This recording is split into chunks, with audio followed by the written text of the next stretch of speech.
Austin Chamber, and my team puts these events on, and we do about 12 of these a year with various different topics. So the series, PowerUp Austin, is to help you connect and grow and learn more about what's going on in the community, and hopefully pick up some tips that help you in your business to connect with others and grow in what you do. So this year, the series included 4 of Hugh Forrest interviewing entrepreneurs and individuals with specific missions. So we're very pleased that today Hugh is going to be with us again to interview Janice Omedeki. And I would like to especially thank our presenting sponsor, Vince Marat, and he is here, and he's the tallest one in the room, so you can't miss him. So I'll introduce him in a minute. And also thank Capital Factory for hosting us today, so that they are allowing us to be in their space and network and grow. Our additional sponsors include Accenture, Amazon, RSM, the City of Austin Small Business, Macomb School of Business, and Visa. And our supporting sponsors help us get the message out and work with us throughout the year, including Austin Technology Incubator, KView, Austin American Statesman, and they send emails and all sorts of things for us. So if you're not a member of the Chamber, I wanted to encourage you to find out more, and I wanted to point out Mariana Caro, if you'd raise your hand. She can help you answer questions about being a member and the different kinds of socials we have. We had a lot of things that you can attend to network and with other businesses. So I'm gonna, Vince is gonna come up and introduce our program and to tell you more about what you're gonna hear about. So thank you, Vince. Thank you, Lynn. Always fun to be here. Like Lynn said, my name is Vince Marat. I do executive communications at Dell, and I manage some of our relationships around the city, the country, and the world. Has anybody heard of Dell? Okay, I'm just joking. The inclusion and diversity conversation has been really important to us over the last few years, and you may or may not have seen some of the press releases in the last few days, actually. Dell is working to shift over the next few years half of our executives to be female. It's a really exciting project, pretty exciting vision that is going to be great for Dell, great for the community, great for our employees. So I'm pretty excited about that. But onto our topic and our presenters. Hugh, how tall are you these days? 5'15", 5'15", 5'16"? Yeah, somewhere in there. 5'17", so I got him by an inch. But rather than tell you what you could go read on the internet about Hugh and South by Southwest, I'd rather say the impact South by Southwest has had on me and on some of my projects over the last decade or so. I was new to Austin maybe a couple years, and I went to South by Southwest, Interactive specifically. Has anybody done Interactive? It really is a lot more than you think it is before you've ever gone, and I learned a lot. In fact, I saw a keynote from a speaker named Clay Shirky. I believe it was 2011, 2010. Clay Shirky, anybody read his stuff? And some of the stuff he said, and he's yet to put this into one of his books yet, but some of the stuff he outlined has informed very directly the communication strategy we run within my team.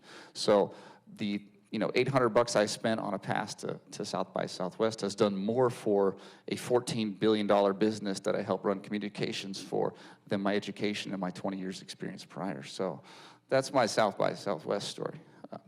Hugh.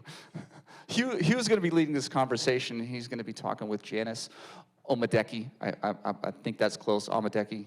O or ah? We'll take it. I have the same issue. My last name ends in a vowel. So.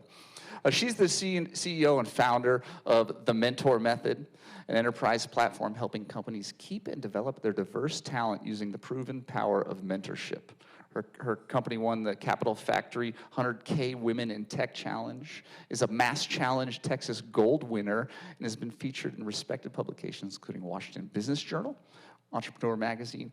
Black Enterprise Magazine recognizes Janice as one of DC's top 5 women in tech. Got accolades for days. And she was a subject matter expert at the 2016 White House Summit on building the tech workforce for tomorrow. So without further ado, come on up, you two. Let's go for it.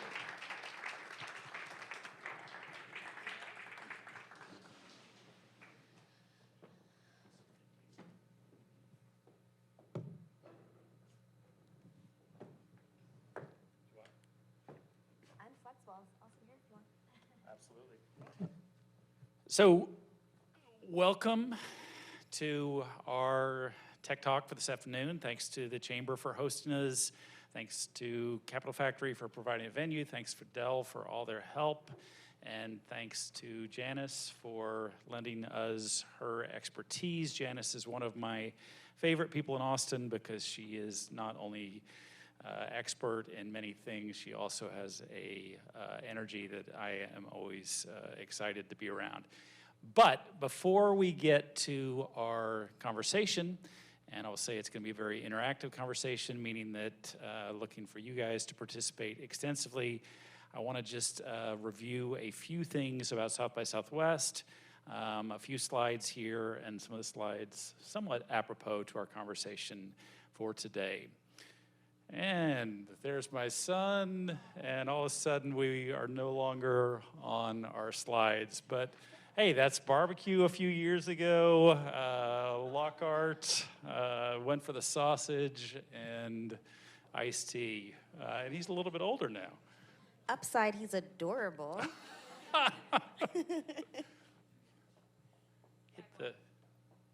right. Okay, so adorable pictures of little Hugh aside, we are 115 days away from South by Southwest. We just closed the entry process on our in-house startup competition called South by Southwest Pitch. Music showcase entry process is now closed. There is a way to apply for late entry if you're in a band and you want to apply. Same thing with Film Festival. Still lots of marketing opportunities available if you're interested in that. About 70% of the conference programming, i.e. panels and presentations, are now confirmed. And part of that is that we had a big content announcement last week. Big means more keynotes and featured speakers. A few of the folks that we announced last week with somewhat of an attention to today's topic. This would be Arlen Hamilton, who is a featured speaker this year. She spoke last year. Janet had her involved with the Mosaic Awards this year. We'll talk a little bit more about that. Arlen is a VC who has a pretty amazing story in that she was formerly homeless. She now works on a fund or manages a fund that particularly invests in women and minority-owned startups. And again, this is a picture of her from the cover of Fast Company magazine last year. Another featured speaker for 2020, that is Curtis Jackson. You may know him as 50 Cent also. He will be talking about his, I believe, new HBO show. Phoebe Robinson, another podcaster, comedian, actress, spoken at South by Southwest, I think, once before. She's again on the schedule for 2020. Oh, come back. W. Camu Bell, spoken at South by Southwest a couple times before, CNN correspondent. He'll be talking about ACLU surveillance, talking with ACLU about current surveillance methods and how they are in some ways discriminatory there. For those of you who remember Miami Vice, yes? No. Edward James Olmos, another featured speaker for 2020. Madam Gandhi doing a panel during music. Pretty cool to have her involved. Previously announced from our first keynote and featured speaker announcement, this is the first African-American James Beard winning chef. His name is Kwame Ananuchi. and part of our featured speaker lineup, also prolific podcaster Roxanne Gay. And again, this is just a small portion of some of the keynotes and featured speakers we have involved for 2020. Last one on my list, Kat Parker from the city of Los Angeles. She is part of Kat Packer. She is part of the relatively new cannabis track. She controls cannabis policy for the city of Los Angeles. And since the city of Los Angeles is the biggest market, legal market in the US, that effectively controls much of the cannabis policy for the entire nation. Pretty cool. A few of the sessions that we have that are focusing on diversity and inclusion at South by Southwest 2020. This is just a list of titles: Advancing Diversity, Gender Representation News, the data's take on diversity in advertising, designing for inclusion in health innovation, diversity in live music on and off the stage, diversity, inclusion, buzzword movement, or BS, the evolution of diversity in advertising, and inclusivity in podcasting meetup. You can see more of that at schedule.sxsw.com. Browse the entire schedule there. The pro tip is there's a search bar in the top right corner. Use that search bar to find the stuff that you are most interested in. I want to mention briefly that South by Southwest Release It entries are now open. This is another startup competition we do at South by Southwest. This is for companies and or startups that are launching something new in March. So if your startup missed South by Southwest Pitch, didn't get a chance to apply, or if you applied for Pitch, you can apply for this also. It's also, again, for non-startups, established companies that are launching something new. As with most competitions, or I think all competitions at South by Southwest, if you are selected as a finalist, you get a free badge. The application process for South by Southwest Pitch is open until Friday, January 17th. You can find out more about that at sxsw.com/awards. One more thing. Yesterday we announced this pretty cool partnership with Major League Soccer for a big EMLS tournament that will happen during South by Southwest. This is part of our game industry focus. This will be a 3-day event, open to public, open to wristbands for Gaming Expo, open to badge holders as well. Briefly remind people that Friday, November 22nd, i.e. end of this week, is our discount badge deadline. You buy your badge before end of day on Friday, November 22nd. You'll save $375 on the walk-up price. We do have special discounts available for groups. We also have special discounts available for Capital Factory members as well as Chamber of Commerce members. So talk to someone here tonight from the Chamber if you're interested in learning more about that discount and how you can join the Chamber and take advantage of that, and also special discounts for students. Important dates: South by Southwest 2020 runs March 13th through 22nd. More film and tech at the beginning of the week, more music at the back end of the week. We also have an education event which runs March 8th through 12th. Find out more information at sxsw.com, or you can always email me, Hugh@sxsw.com, Hugh@sxsw.com. Our next big announcement is Tuesday, December 10th. More keynotes and featured speakers then. Advertisement over. Thank you for bearing with me on that. Okay, back to something that's much more interesting than talking about South by Southwest, which is talking to Janice. And again, Janice has a great energy, a great story, a great perspective on D&I stuff within the city of Austin and I think around the US. Again, the intention is for today's session to be very, very interactive. We have the Special Capital Factory Cube here. So if you have a question, an idea, anything, raise your hand. We throw you the cube. You ask the question, and as always, your questions are probably more interesting than mine. Okay? And with that, the air conditioner turned off. All right, so Janice, tell us more about what you're doing, hoping to do with Mentor Method. Explain what that is. When did you launch this startup? What are some of the big milestones that you've achieved with your startup? Sure. Hi, everybody. Thanks so much for coming. Before I get into that, I just have to say, Hugh is also one of my favorite people, but I didn't give him a choice. in terms of letting me be one of his favorites. He has been so gracious since I moved here about a year and a half ago, so thanks for having me, Hugh. So my company's called The Mentor Method. I'm CEO and founder. It's an HR software similar to, say, online dating, but for internal corporate mentorship. So I built a patent-pending algorithm that removes the bias in mentorship, and then there's a 4-month framework focused on professional skills development. I created it because of my own background, woman of color in tech, leading teams for Fortune 1000 companies, and oftentimes I would look for corporate mentorship and they would match me to the only other woman or person of color on the same floor without taking into account personal chemistry, where I wanted to go with my future. Literally just looked at both of us like check boxes and thought their job was done, which is absolute garbage. Speaking of diversity, inclusion, movement, or BS, that was on the BS side for sure. And so used my background in tech and my ability to be a connector and a problem solver and built the Mentor Method, gosh, 3.5, almost 4 years ago. And yeah, here we are. Our customers include Twitter, Deloitte, KPMG, Fannie Mae, HubSpot, just to name a few of the big ones. And Mentor Method is a team, or is that Team Janice? No, there's a team.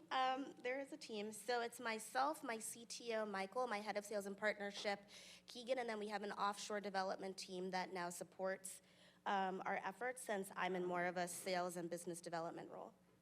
Excellent. Thank you. Mentor Method was part of something that has been done within South by Southwest for the last couple of years, which is a thing called Pitch Black. Tell us more about that. I believe you won, yes? Or No, actually. Way to put salt on that wound, though. No, so this is another reason why I'm so excited and I'm so thrilled to, be a part of the Southwest atmospheres. South by Southwest really gave me my big break when the Mentor Method was just a PDF and a dream and just too much caffeine at that point. So this was, this is humbling. The last 4 years to sort of jumble together. I think this was 2017. The DC government calls in ambassadors. And so I was representation, one of 27 leaders in the DC metro area under entrepreneurship to come in and just be a representation of DC. And that was my first foray into Austin. I had never been before. I hadn't been to South by Southwest before. And so that put Austin on my radar in terms of somewhere that I might want to live and grow my business. Fast forward to 2018, did Pitch Black. I think that was their first one, right? I think so. So it was top 10 Black female founders. I was one of the 10 that pitched. It was great. I lost, but but everyone was a winner, right? Everyone, not quite, but the upside to that was Preston James, who is the CEO of DeVink, was in the audience, and he came up and introduced himself, and now he's one of my dearest friends and mentors. Arlen Hamilton was a judge, and she had already taken on like an advisory role in the Mentor Method, but because she saw me pitch and was able to throw questions and I was able to hit them back with the right answer, she then invested $25,000 into our business the following month. It got me connected to people that I'm still very close friends with here in the city. So might have lost on the press release, but otherwise definitely had a lot of return on that investment. Cool.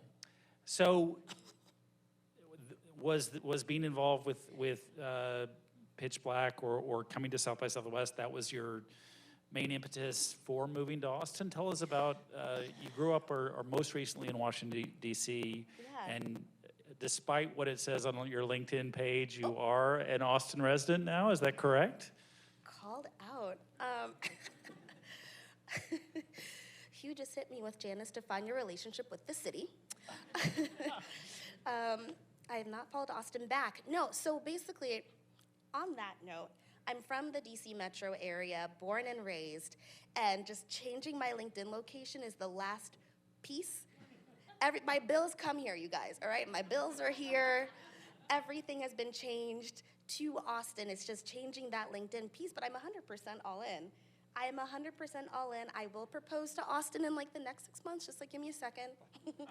But yeah, in terms of what brought me here, I already had strong feelings towards Austin, and then I got into the Mass Challenge Accelerator, one of the top 20 accelerators in the country, back in April of last year.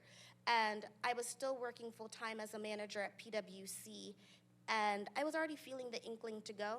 I had built up 18 months of personal runway, so I could take this on full-time anyway, but saw that we were hitting this pivotal moment, already loved Austin, and I didn't know what Austin was like outside of the interactive South by experience. Like, where do you actually grocery shop?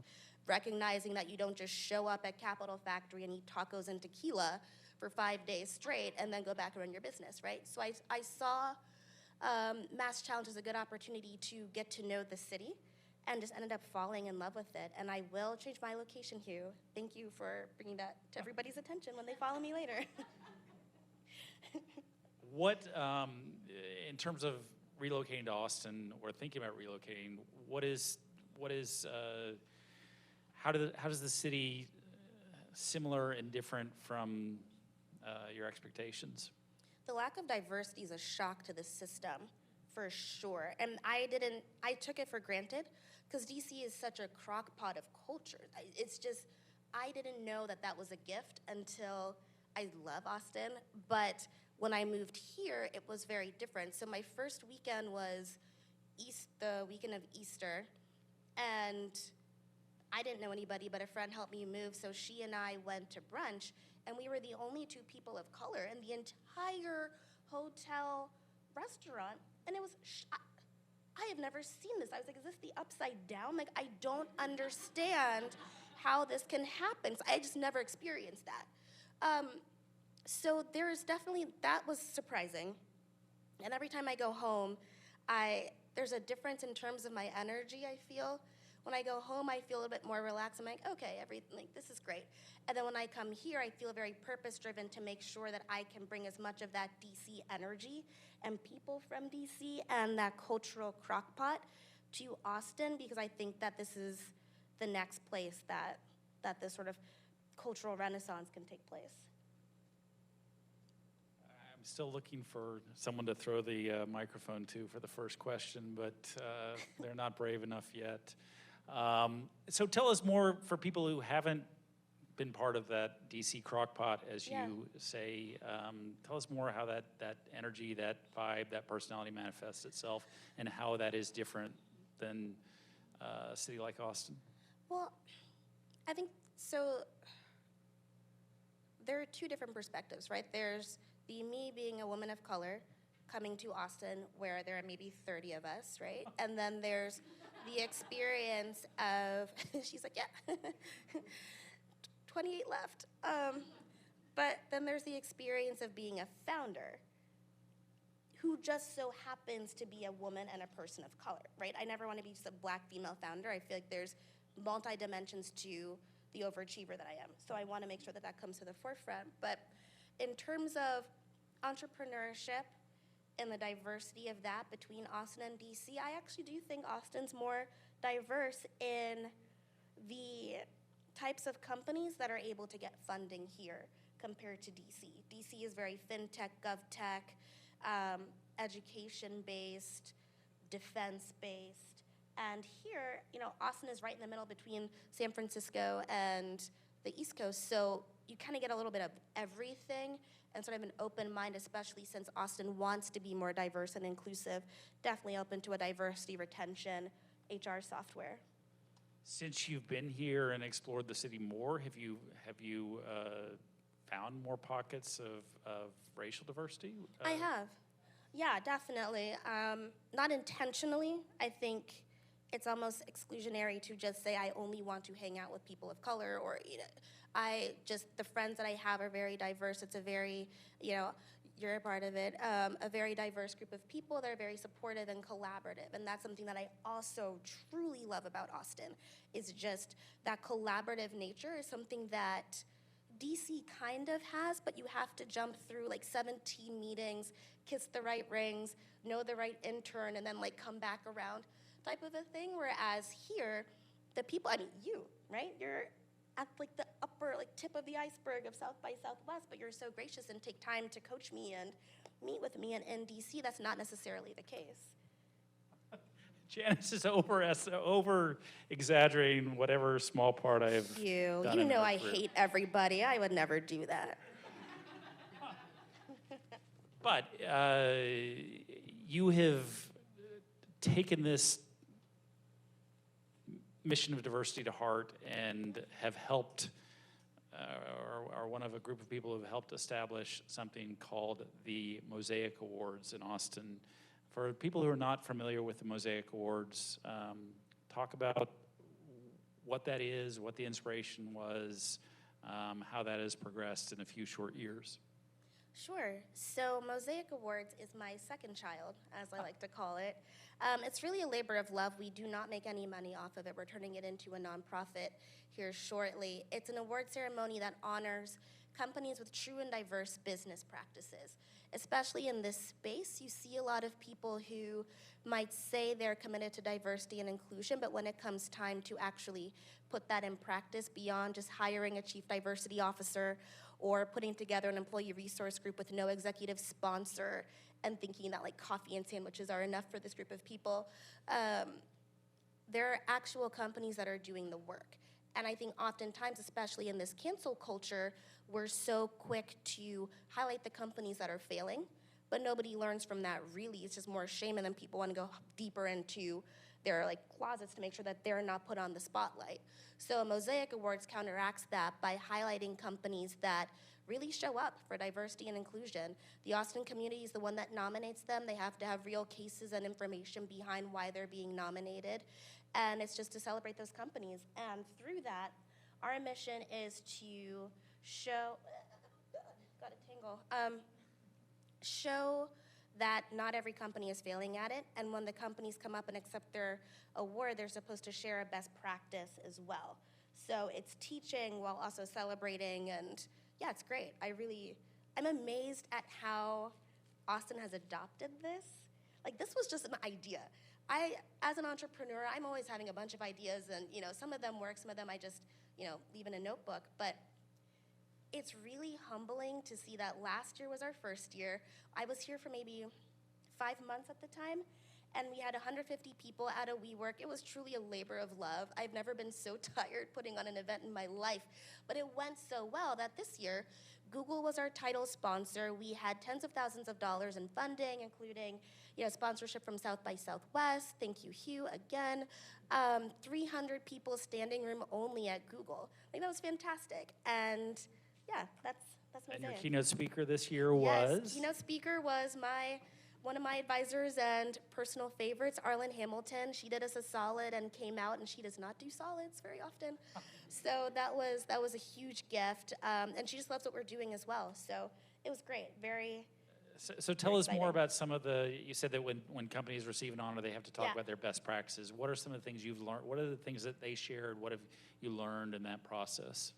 So the application process, honestly, is my favorite part, because I don't vote. I'm just the vehicle that helps these companies get the shine that's due. So you see all of the reasoning behind why these companies are nominated, and then I just format it and then give it out to everybody to vote. I think my favorite, they didn't win, but they're now a customer, so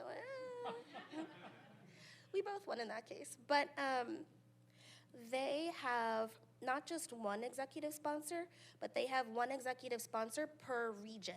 So I think they broke it down into 5 different regions for their company. And so across this one national ERG, there's somebody responsible for making sure that they're putting dollars and influence behind their employees in each of those regions, and then making sure that they're all cross-pollinating and speaking to each other. I think that's fantastic. Not enough companies do that. So you're not going to name the name of the company? I don't know if they want me to say it, so would rather keep that partnership positive. It's a good thing, but I don't have that clearance on that yet. So Where do you see this? Where do you see the Mosaic Awards going for 2020 and beyond? Partnering with you all. Next question. Edit that tape, please. No, I think the awards are great. I'm very humbled by the way in which people have adopted it, and the fact that it's creating this tidal wave of change in the city. You just never know what's going to happen, right? I just wanted an event where people could celebrate D&I and love it as much as I do. So it's really cool to see that come to fruition. But I think there's more work to do. I think events are great, but what do you do after that? So we're currently brainstorming ways to take these nominated companies and how do we then work with other organizations who are doing amazing work like DeVink and others to really put some backing behind and have some power in numbers to start this epidemic of D&I best practices around other companies that aren't nominated because their practices aren't up to par. She has a question. Oh. Hi.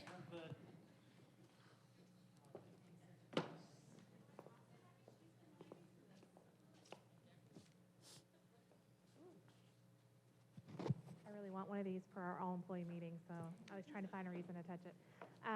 So are companies allowed to come and be a part of the awards, even if they don't submit, but just Oh, yeah. hear? Of course, absolutely. So it can be a learning session? Yeah, absolutely. So, I mean, the event is open to everybody. Like I said, we don't make any money off of this. So tickets are free, everything's free minus sponsorship, so you can just RSVP and show up. We already had it this year, so we're figuring out the date and everything next year. Look for the So- website. Stay Pardon? tuned. Look for the website. Stay tuned. Yeah, for it. mhm. Okay. Yep, Thank you. we'll share with the appropriate contacts. You talked about Preston James being a mentor and just mentioned DivInc. Tell us more about tell us more about DivInc for the people who don't know what DivInc is. And my bigger question there: do you think there's room for more incubators and accelerators that are doing kind of the work that DivInc is doing here in Austin? Sure. So DivInc is a phenomenal accelerator. I didn't actually participate in it, but Preston James is one of my mentors and dearest friends. I mean, to the point where one day he was in a bind and wasn't able to pick up his 2 kids. I just so happened to be working from home and was like, I'll do it, and drove out the 30 minutes just to help out, right? Like that's how close we are at this point. But DivInc is an accelerator focused on underrepresented founders. Did I do that right, Monica? If you want more information about DivInc, Monica Morales is right here. And she co-runs that as well. But it's a phenomenal accelerator that really puts diverse founders first, and it's not a charity case. I think sometimes it's like, oh, good for you for being underrepresented. But no, we're actually powerful, and we have these phenomenal business ideas, and we just need a little bit of coaching and access to the right people and funding opportunities to pour that gasoline on top of the fire that we all are. So DivInc accomplishes that. They have mentors. It's, I believe, a 12-week program. Culminates in a demo day that just happened last week, and it was great. Honestly, it was phenomenal. There were maybe 8 businesses that pitched, and they were so solid. Their pitches were clean. I understood their business models except for one, and it was perfect. It was really good. Honestly. Whoop. I didn't say that, Monica said it. No, it's a really good accelerator, and their demo day is fantastic, so. Do you think there's room for more of that in Austin? Yes, but before we start creating 50 different DivIncs, let's put more dollars behind the one that we already have. I think there's a lot of social media support, but like, how about some dollars behind that too? Good answer. You're welcome. Cube over here, please.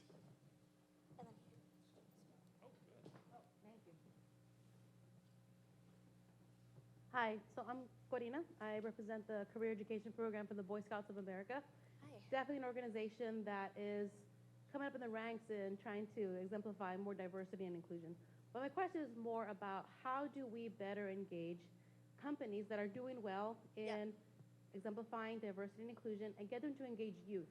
Because our entire existence is about giving more youth access to character building programs.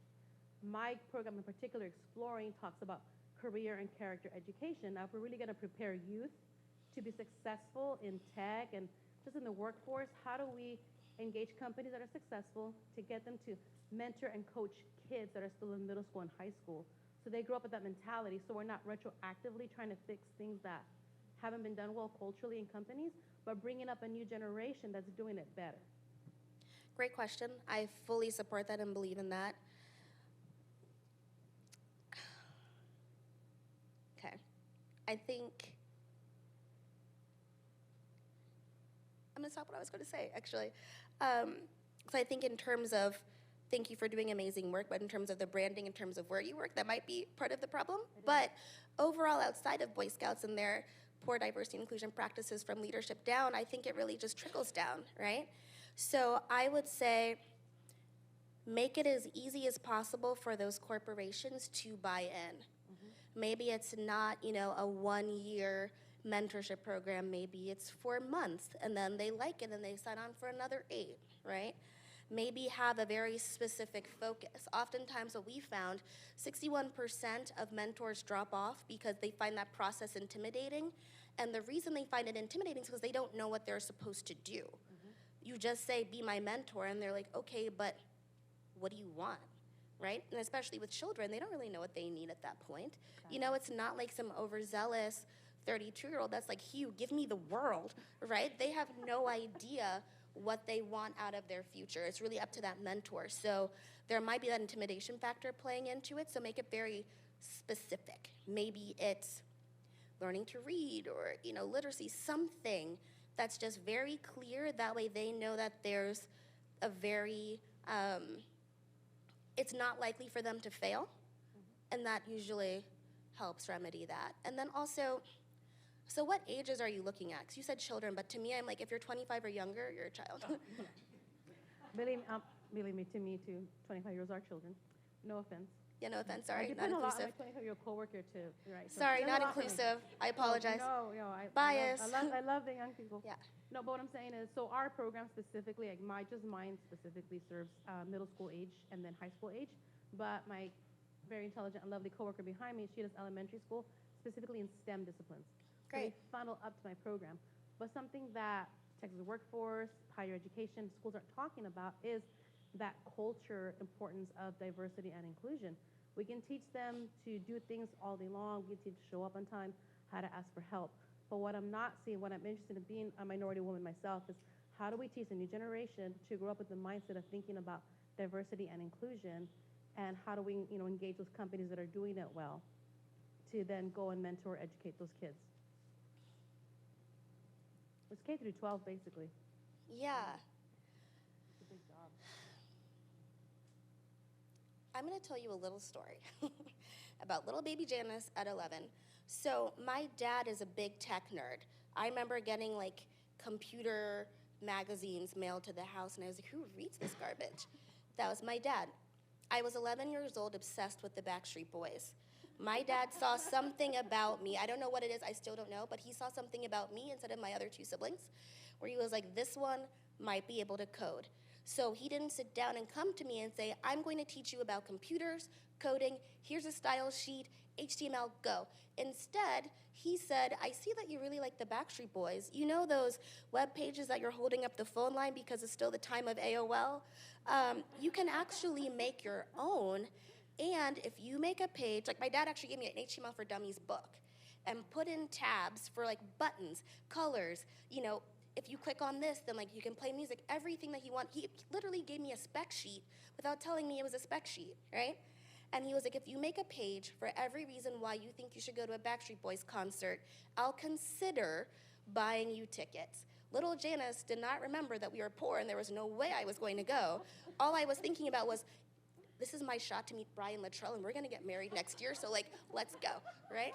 So looked at the spec sheet, was coding, doing all of these things, but I didn't know I was learning to code until about 7 years later when I was majoring in graphic design at Longwood University and took my first web class and was like, oh, hey, Brian Luttrell, yeah, I remember this.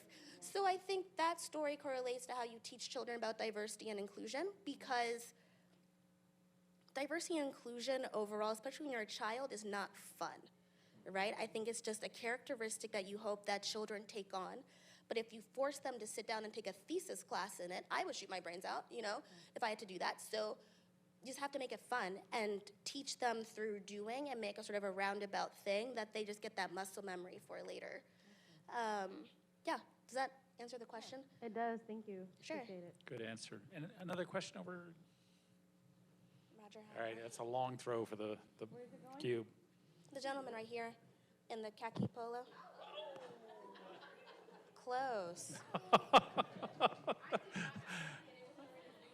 Capital Factory did not see that, right? Nope. Saw what? Does it still work without that? Still works.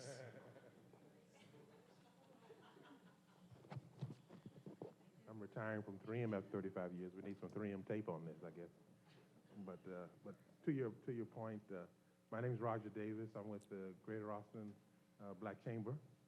And thank you to both of you for your great work on entrepreneurship and diversity in the Austin and Central Texas area. And but on that issue you mentioned about the culture shock, Yeah. and and maybe in the process of, I guess, companies figuring out where they stand, I'm just curious, is there some questions surround participating with major black organizations that help in diversity, and maybe even help with the young lady said over there about, training up, like, for example, this Saturday at the JW Marriott in downtown is the Achievements in Black Excellence second book unveiling. And unfortunately, some engineers won't be all day at the South by Southwest because the National Society of Black Engineers National Convention is in San Antonio. But we'll encourage them to come back to Austin. And NFBPA has their convention here in Austin in April. And then NABA, National Association of Black Accountants, has their convention in October. So definitely, I'm curious, is there any questions around whether companies are participating with these mega organizations? It doesn't necessarily have to be black. It could be Asian, could be Hispanic, could be polka dot. Are they participating with those organizations to find the next Hugh and the next Janet? They should. Where I am in terms of, I'm going to be completely honest, when I'm talking to these companies, it's customer discovery, understanding the overall market and ecosystem, but I'm not coming in as a consultant, so I don't get to peek behind their budgeting curtain. And when we talk about budget, it's really just for revenue for the mentor method and using our software to help them stop bleeding out diverse talent. What I will say, though, is when I'm having these meetings, or even with the Mosaic roundtables that are taking place, we do like to recommend other organizations that would help. So, for example, one of my biggest pet peeves is when people tell me that they can't find diverse talent. I'm like, where are you looking?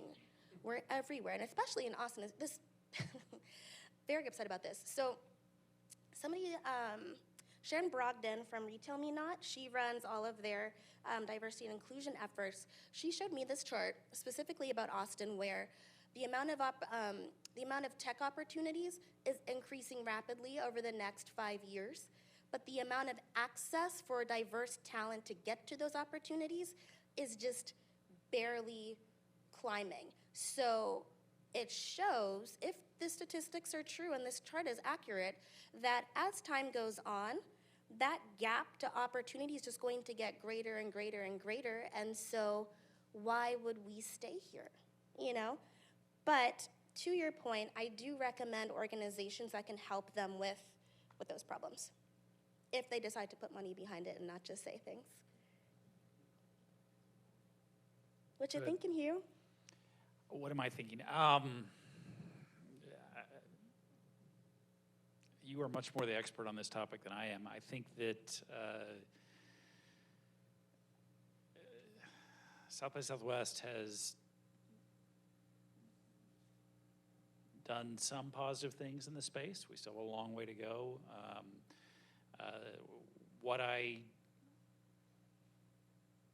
The talking point I like to give is that South by Southwest, we're an event built on creativity. We celebrate creativity, and we are most creative at South by Southwest, at other events, anywhere in life, when we have more different kinds of inputs coming together. Like it or not, for better or for worse, different kinds of people think differently, and that's a good thing. And bring those Absolutely. people together, you have better thought processes, it makes you think through things in different ways.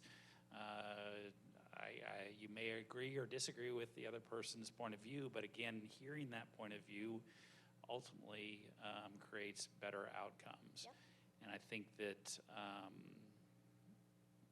again, while we have a lot of ways to go at events like South by Southwest, I think that's kind of the defining mission or defining North Star here, is that if we want to showcase creativity, if we want to have an event that spurs more creativity, that inspires people to create things in different ways, thinks things in different ways, that is best accomplished with a more diverse and inclusive set of speakers and a more diverse and inclusive audience. Now, I think that's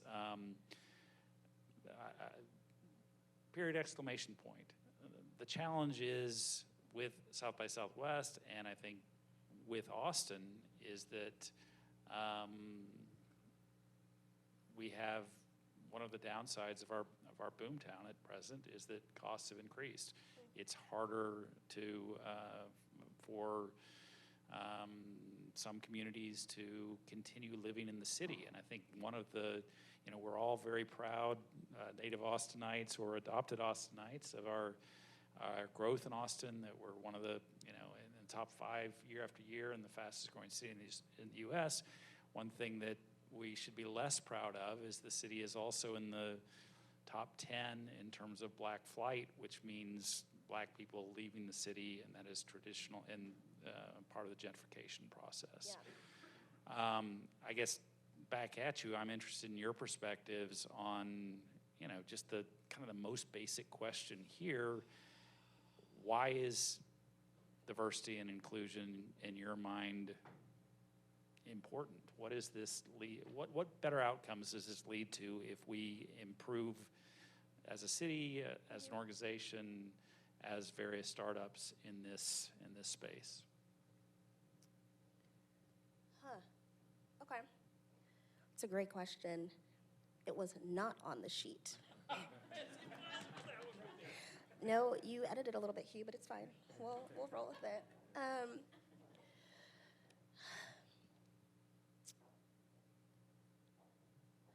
Okay, so black flight is an interesting thing because my black flight led me to Austin, right? So my perspective is very, very different. However, I can see why it's happening, especially with the gentrification. I am not a city official. I am not an expert in gentrification, so I really can't speak on that. However, from a startup ecosystem and diversity and inclusion, it's important, not just in Austin, but overall, because that's where real innovation happens. When you can sit across a table from somebody, okay, let's take us for example, right? If you just looked at us, just randomly, you may not think that we're each other's favorite people. But when you actually peek behind the curtain, right, there's this general ethos alignment that if people just looked at us for who we are externally, they may have never introduced us, right? But oftentimes, as a founder, as a future investor, but like on the other side as an investor or a company investing in their talent, most people just reduce whoever they see as just this external thing, and then their natural bias kicks in and doesn't necessarily give people a shot. Especially in a city with a lot of black flight, maybe that comes into it. We're like, okay, well, they're only going to be here for a year and then they'll leave. Or they have this negative view, which is unfortunate. But, I mean, we're also in Texas, so I'm trying to think of the most diplomatic way because I don't know who's recording what. There's no social media. Didn't you hear that? Okay, I mean, we're in the South, right? So for me, I'm hoping that my 6-time great-grandchildren actually see the change that we're all working on, because I believe systemically, especially in the South and being in Texas, like, we're nowhere near. I think we like to think that we're close and it feels good, and I'm trying to fight the good fight, and I am in that ring, laced up and ready to go. But I recognize that there's like a mile-long list of other warriors behind me. They're gonna have to tap in because I won't be around by the time that change is really instituted. But where was I going? Welcome to my TED Talk. My second one. No, yeah, I think diversity and inclusion is important because it allows the gateway of opportunity to be opened up for everybody. And in 2019, soon to be 2020, in an era where we know, I feel like people overall, well, you guys know I'm an optimist by now, but deep down I really believe that everybody's born with a certain set of skills. Not to quote Liam Neeson, I don't know why that came out, but everybody's born with a certain set of skills, and they just need that opportunity to let them shine. You need to let somebody just crack that door open and allow them to run through and highlight those strengths versus trying to put them in a box. That's what diversity and inclusion means to me, allowing everybody, regardless of their socioeconomic background, regardless of who they know, who they're connected to, what they're working on, give them a shot because you never know who that person might turn into. For example, okay, so me, actually, I'm first generation American from the Congo. My parents immigrated in the 70s, third world nation, abject poverty, and they came here for college scholarships. Fast forward, late 80s, there are 6 of us in a 2-bedroom apartment with roaches, not the best neighborhood. My dad is working 3 part-time jobs to make ends meet, right? And one of my dad's jobs was at a bank. And this older white man gets into his line at the bank where he's working, strikes up a conversation with my dad, and on the spot is like, you know what, I actually think you're meant for more than this, and sponsored him to take computer classes like right then and there. Then proceeded to mentor him over the course of 3 years, which then took him from these 3 part-time jobs. He was like working at a Roy Rogers, a bank, and then some other place, right? Like no upward mobility. So it took him from those 3 jobs to getting a security clearance and working in IT at the Pentagon, which then took me, my 2 siblings, and my mom, all 5 of us, into a 5-bedroom home with a yard and a good school district. So that's diversity and inclusion to me. Late 80s, this random older white man had no reason to advocate for this adorable little 5'7" African man with an accent that was just as bubbly as I am. Like he didn't have to do that, but he saw something and he chose to go against the grain and do it anyway. That's diversity and inclusion to me. Good. Nice. Thanks. Cue back over to middle. Oh. I'll repeat your question. Kind of building on that, with your mentoring programs, what kind of behaviors and skills and competencies are you trying to encourage among the leaders who get involved as mentors? Help them with succession planning. That's always the biggest ask, is how do we take this underrepresented subset and not just upskill them, but how do we really advocate for them when we're in meetings where they may not be as well known? That's usually the biggest hurdle that we help solve. And so in our software, we have a 4-month checklist that's pre-populated, and companies can customize it as per their specific needs. But hearing what everybody was concerned about, we just are consistently modifying it. And so on the mentor side, it's think of 3 other people that you can introduce your mentee to. Remember your career. When can you get these people in front of the right influencers within the company, because your mentee said they want to, let's say for example, with Deloitte, they're using us for their diverse data scientists and getting them mentored to go into other verticals of the company. So let's say somebody wants to go into federal, right? And they're matched with a mentor from the federal division. So it's that mentor's job to then help them meet the right influencers to allow them to get that board of advocates and that third-party validation several times over to help with that succession planning. That's been the biggest one. And then also, it's interesting. The second most popular one that we're seeing right now is men are afraid to mentor women given the climate. And I'm like, you're getting paid more than this. Just behave like you're supposed to and stop this bullshit. You know, excuse my language. So we're now working on a few systems in terms of what we can do to remedy that. But it's still, I mean, I'm literally going back home and post-it noting and like Rain Manning to continue iterating on that portion of the solution. But those are the two big ones right now. Great question, thank you. Yeah, thank you.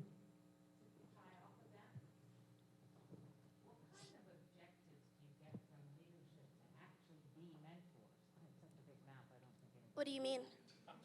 You know, what kind of barriers do you see finding leadership in organizations being willing to really take on this role?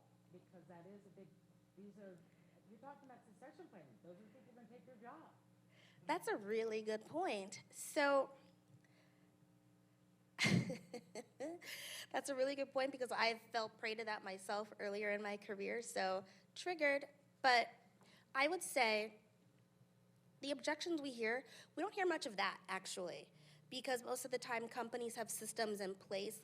So for example, when I worked at PwC, you couldn't get promoted unless somebody came out of that position. So let's say I wanted to become a creative director and I was a design manager, unless my creative director left, we would all just be backfilled waiting. And you couldn't become a manager until I left.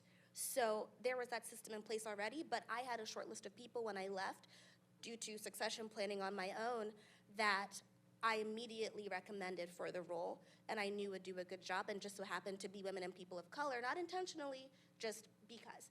So we don't face that. The objections we get are usually budget. Like, oh, well, we don't have the money for it. I'm like, yes, you do. You do, let me see. It's there. But that's been remedied with large companies recently getting slaughtered in the press for not having the most diverse and inclusive business practices. Those, honestly, that's like Christmas morning every time for us. It is unfortunate, but I'm like, yes, it's gonna be a really good outbound marketing day. Because you're like, hey, did you see this? Don't let this happen to you. We can fix that for just, a few $1,000s. Christmas every time. But I do want to get to a place where we're no longer relevant because that's no longer an issue, right? I think that's probably the biggest barrier, or companies that think that because they've hired a diversity and inclusion officer or a chief diversity officer, somebody within that realm, that their job is done. But that's not so much on us as them putting, $200,000, let's say, into a diversity officer, but then not giving them any kind of budget to then implement the work or hire a team. That's actually the biggest one. We find that several chief diversity officers are just lone rangers and they don't even have a team around them. And they have to ask for help from other departments to volunteer, but volunteering is helpful unless you have 90 other things on your to-do list, right? And then the volunteering kind of tapers down towards the end of the year post-performance reviews because then the buy-in isn't intrinsically there. So those are the objectives that we face. Great question. Cool. I think we have a few more minutes. Oh, question over here. Am I loud enough? Yeah, are you mic'd up? Jesus. So I actually have two questions. I'll be as brief as I can to give a little background. My name is Jason. I'm a small business owner, new to the chamber in the process of going through registration. My first event, so thank you all. I think this is amazing, by the way. Started a business 7 years ago with 3 people. We have a little over 120 plus people at the moment. One of the things I've always been proud of internally and externally is just the vast diversity of our staff. It's phenomenal. So my first question is, what can I do as a small business owner to help celebrate that diversity on a regular basis? Like what kind of programs or things, in your opinion, and then I have a second follow-up to that as well. Well, first things first, pay us all equally. So,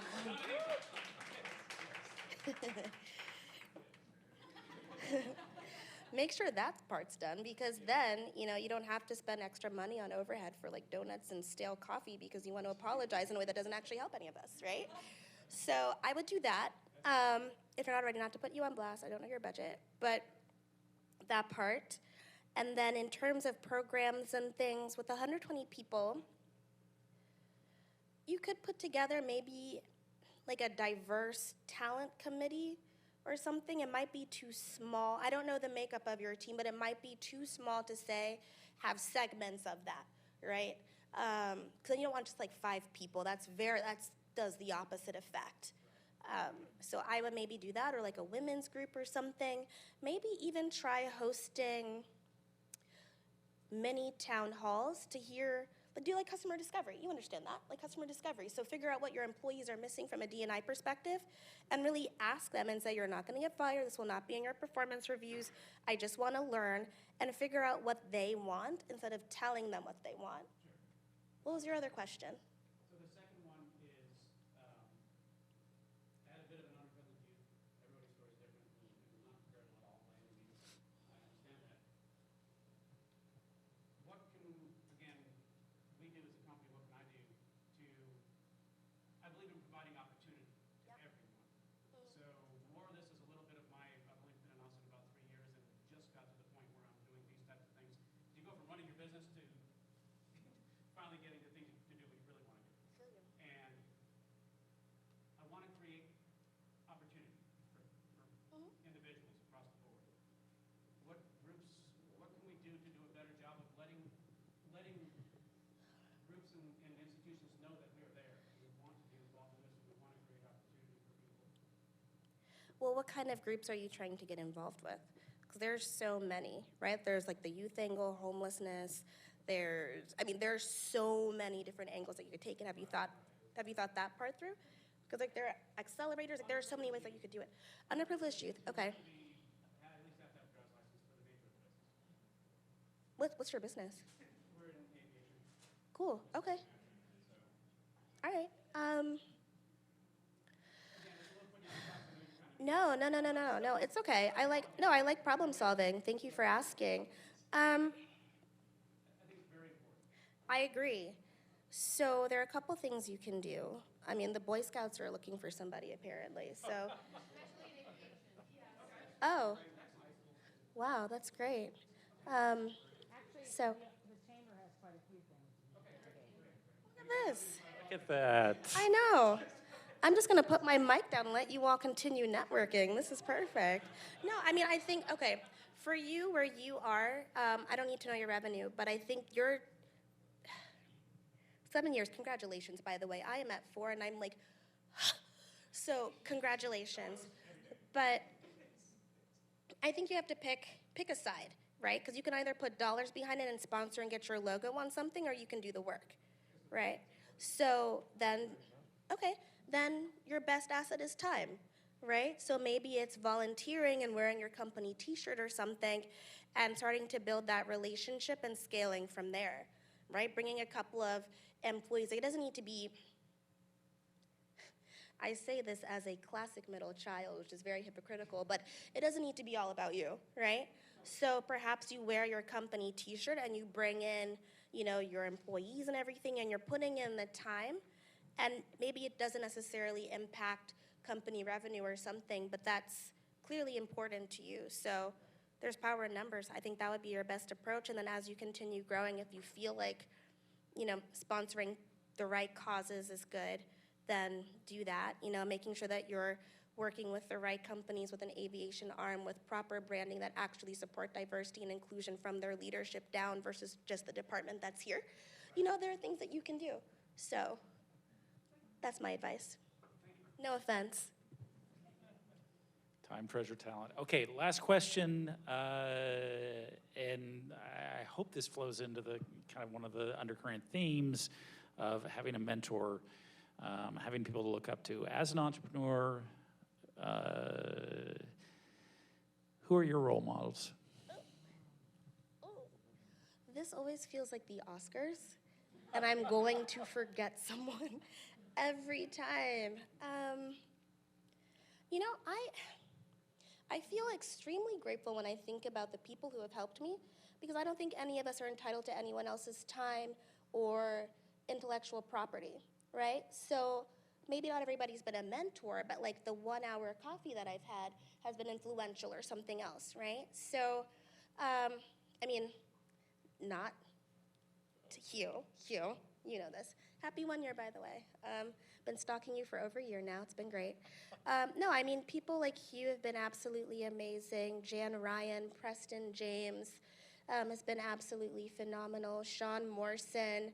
I also, I feel like I have different tiers of mentors, but they're all equally impactful, right? There are the powerhouses with influence and this institutional knowledge, such as yourself, but then there are also my comrades in the ring getting bloodied and bruised and just dying with me right now in the early stages of startup land that are equally as impactful because we all kind of have time and the same level of resources, right? So we're able to say, oh, hey, talk to this investor. Have you seen this latest tool?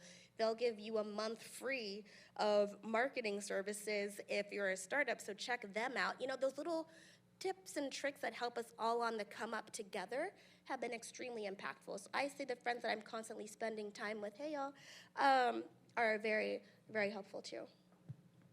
Cool. So thank you so much for joining us this evening. Thank you. I again encourage everyone to mark on your calendar for next summer, Mosaic Awards.